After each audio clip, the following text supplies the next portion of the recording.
नमस्कार दोस्तों, अनुपमा भक्ति चैनल में आपका स्वागत है। हम अध्याय 6 गीता के 6ठे अध्याय में हैं ध्यान योग कि हमें ध्यान कैसे करना चाहिए।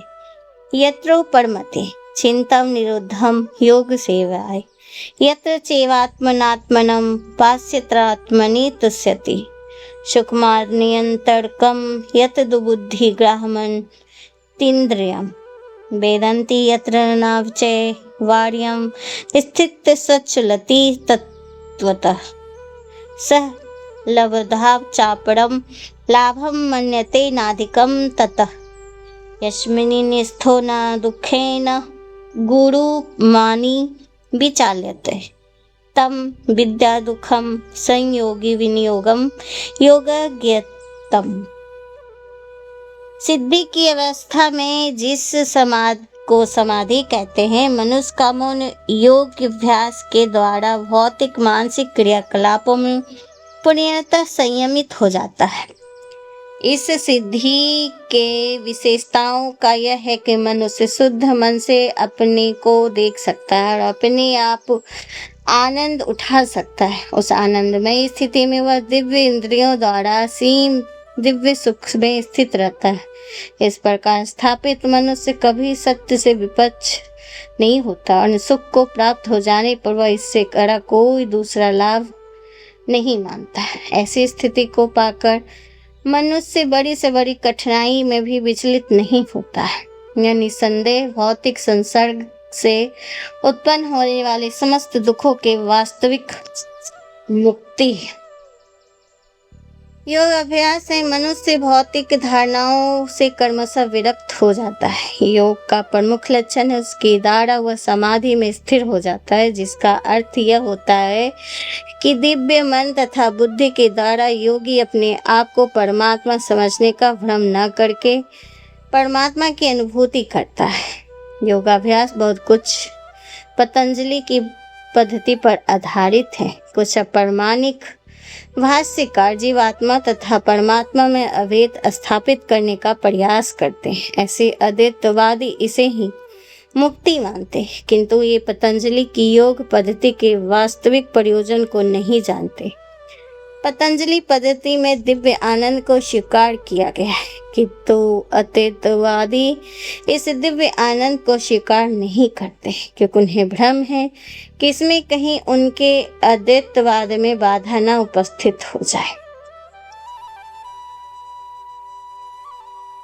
इस युग में योग को सर्वोच्च पद्धति कृष्ण भावनामृत है तथा निराशा संपन्न करने वाले नहीं। एक कृष्ण भावना भावित व्यक्ति अपने धर्म से इतना सुखी रहता है कि वह किसी अन्य सुख की आकांक्षा नहीं कर पाती। इस दंभ प्रधान युग में हठ योगी ध्यान योग तथा ज्ञान योग का अभ्यास करते हुए अनेक अवरोध आ सकते हैं, किंतु कर्म योग या भक्ति योग के पालन से ऐसी समस्या सामने नहीं आती है। जब तक शरीर रहता है तब तक शरीर की आवश्यकताओं आहार निद्रा भय तथा में पूरा करना होता है, किंतु जो व्यक्ति शुद्धि भक्ति भोग में अथवा कृष्ण भावनामृत में स्थित होता है वह शरीर की आवश्यकताओं की पूर्ति करते समय इंद्रियों को उत्तेजित नहीं करता, चाहे सौदे का सर्वोच्च उपयोग करके जीवन की न्यूनतम आवश्यकताओं को स्वीकार करते हैं और कृष्ण भावनामृत में दिव्य सुख भोगता है और दुर्घटनाओं रोगों अभाव और यहाँ तक कि अपने प्रियजनों के मृत्यु जैसे आपातकालीन घटनाओं के प्रति भी निरपेक्ष रहता है। किंतु कृष्ण भावनामृत या भक्ति योग संबंधों अपने कर्मों को पूरा करने में सदैव सचेत रहता है। दुर्घटनाएं उसे कर्तव्य पथ से विचलित नहीं कर पाती, जैसा कि भागवत गीता में कहा गया। स निश्चयेन युक्तवयो संयोनि मान्य चेष्टा संकले प्रभावन्यकान मान्तस्वस्वा सर्वाणि शेषवतः मन से विद्र या ग्राम विनियम समतः। मनुष्य को चाहिए कि संकल्प तथा श्रद्धा के साथ योग के अभ्यास में लगे रहें और पथ में विचलित ना हो। उसे चाहिए कि मनोधर्म के उत्पन्न समस्त इच्छाओं की निरपराध रूप से त्याग दे और इस प्रकार मन के द्वारा सभी ओर से इंद्रियों को बस में करे। योगाभ्यास करने वाले को दृढ़ संकल्प होना चाहिए। उसे चाहिए कि बिना विचलित हुए धैर्य पूर्वक अभ्यास करे। अंत में उसकी सफलता निश्चित है। उसे यह सोचकर बड़े ही धैर्य से इस मार्ग का अनुसरण करना चाहिए और यदि सफलता मिलने में विलंब हो रहा हो तो निरुत्साहित नहीं होना चाहिए। जहाँ तक संकल्प की बात है, मनुष्य को चाहिए कि इस गौरैया का आदर्श ग्रहण करे जिसे सारे अंडे समुद्र की लहरों में मग्न हो गए थे। कहते हैं कि एक गौरैया ने समुद्र तट पर अंडे दिए, किंतु विशाल समुद्र उसे अपने लहरों में समेट ले गया। इस पर गौरैया अत्यंत क्षुब्ध हुई और उसे समुद्र के अंडे लौटा देने के लिए कहा, किंतु समुद्र ने उसकी प्रार्थना पर कोई ध्यान नहीं दिया। उसने समुद्र को सुखा डालने की ठान ली। तब अपनी नन्ही सी चोंच से समुद्र की पानी निकालने लगी। सभी इसके इस असंभव संकल्प का उपहास करने लगे। उसने इस कार्य की सर्वत्र चर्चा चलने लगी तो अंत में भगवान विष्णु के विराट वाहन पक्षीराज गरुड़ ने यह बात सुनी। उन्होंने अपनी इसी नन्ही पक्षी बहन पर दया आई और वे गौरैया से मिलने आए। गरुड़ उस नन्ही गौरैया के निश्चय से बहुत प्रसन्न हुए और उन्होंने उसकी सहायता करने का वचन दिया। गरुड़ ने तुरंत समुद्र से कहा कि वो उसके अंडे लौटा दे, नहीं तो उसे स्वयं आगे आना पड़ेगा। इससे समुद्र भयभीत हुआ और उसने अंडे लौटा दिए। यह गौरैया गरुड़ की कृपा से सुखी हो गई। इसी प्रकार योग विशेषता कृष्ण भावनामृत में भक्ति योग अत्यंत दुष्कर प्रतीत हो सकता है, किंतु जो कोई संकल्प के साथ नियमों का पालन करता है भगवान निश्चित रूप से उनकी सहायता करते हैं, क्योंकि वो अपनी सहायता आप करते हैं। भगवान उनकी सहायता जरूर करते हैं। तो दोस्तों, ये गौरैया से हमें सीख लेनी चाहिए। सामने वाला चाहे कितना भी बड़ा क्यों न, हमें अपना संकल्प पे निश्चित खड़े रहना चाहिए। सनी सनी रूपन मेद बुद्ध्या धैति गृहत्या आत्म संसत मन कृत्वा न किंचिदपि चिंतयेत। धीरे धीरे में कर्मसर पूर्ण विश्वास पूर्वक बुद्धि के द्वारा समाधि में स्थित होना चाहिए और इस प्रकार मन को आत्मा में ही स्थित करना चाहिए तथा अन्य कुछ को भी नहीं सोचना चाहिए। समुचित विश्वास तथा द्वारा मनुष्य के धीरे धीरे सारे इंद्रिय कर्म करने बंद कर देनी चाहिए। प्रत्याहार कहलाता। मन को विश्वास ध्यान तथा इंद्रिय निर्वित द्वारा वश में करते हुए समाधि में स्थिर रखना चाहिए। उस समय देहात्म बुद्धि से अनुरूप होने का कोई संभावना नहीं रह जाती।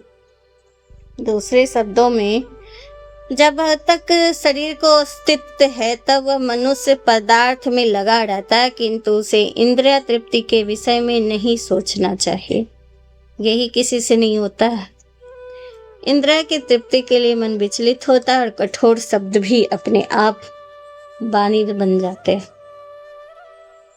यतो निश्चलति मनश्चल मस्थिरम तत्सतो नियमे तादात्पत्यमेव यशम नयत।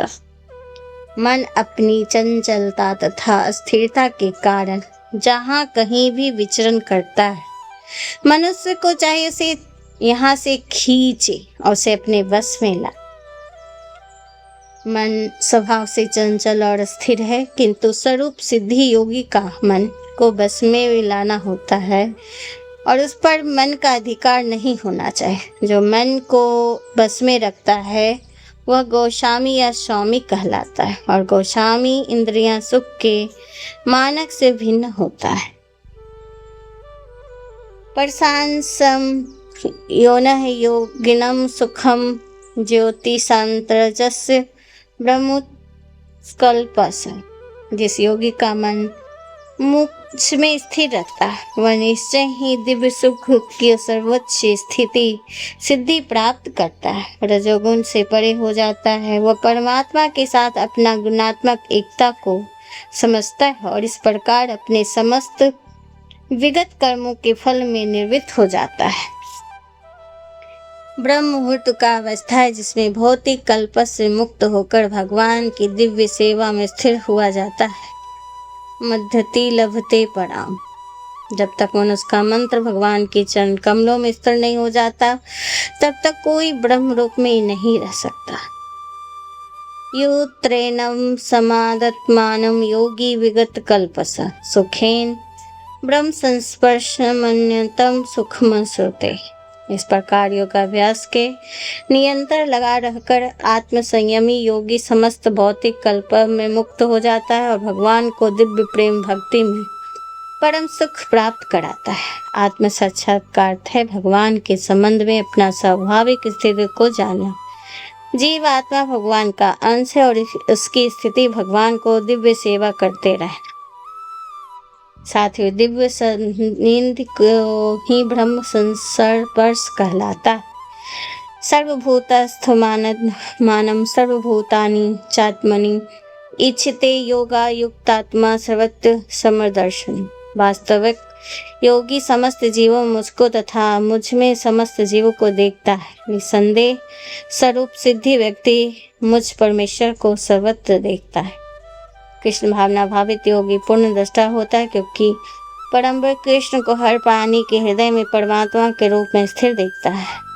सर्वभूतान उद्देश्य जन स्थित अपने परमात्मा रूप से भगवान एक कुत्ते तथा एक ब्राह्मण दोनों के हृदय में स्थिर होते हैं। पुण्य योगी जानता है भगवान नित्य रूप में दिव्य और कुत्ते या ब्राह्मण में स्थित होने से भी भौतिक रूप से प्रभावित नहीं होते।